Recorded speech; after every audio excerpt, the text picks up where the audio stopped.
And Michael Jackson's oldest nephew, Taj Jackson, joins us now exclusively live. Taj, good morning to you. What's your response to the claims made in this documentary?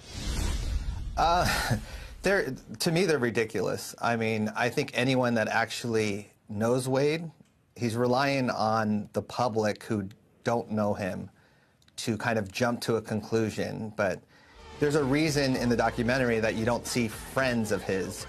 You don't see the choreography community or the dance community running to his defense because they know he's lying.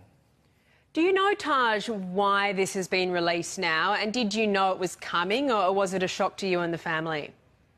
It was definitely a shock. I think it was a shock because they knew that if they would have told us about it, we could have easily combated it. But they kind of wanted to spring this on us. And I know that HBO and Channel 4, they're trying to release this very soon so that we don't have anything to combat it with. But there's many, many, many things that what we want is the journalists to kind of just do, I would say, do their homework or do a background check on these guys. And you can see that they've lied under oath plenty of times. So you say if you knew Wade Robson, you wouldn't believe these claims. How well do you know him, and how well did he know Michael? I would say that I knew Wade well enough to be the one to invite him when he felt that he could reach no one else in the family. I was the one that invited Wade Robson to my uncle's memorial.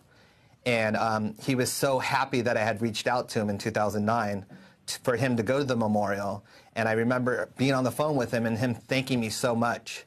And then he sent me an email, I sent him an email, and on it has his whole family listed as guests for the memorial.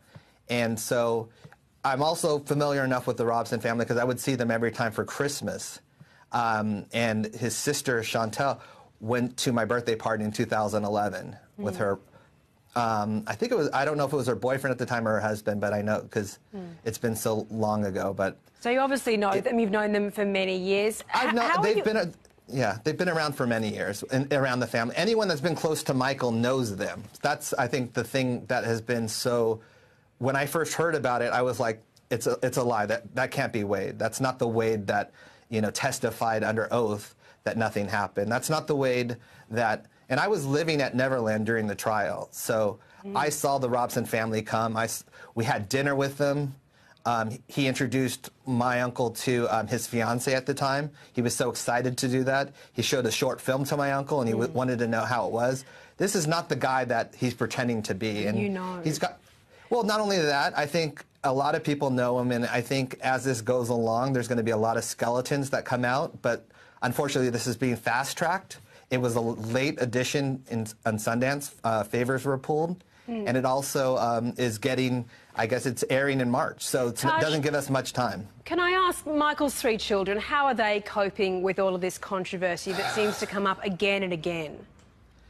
The saddest thing for me about that is that they've almost lost hope. They've lost hope that I talked to Prince about it, and for him, it's like nothing's going to change. It was almost a defeated attitude because he's lost faith in the media to report the truth. He's lost faith in the media to actually research and do their job of what they're supposed to do. You're not supposed to report something until you know both sides to it.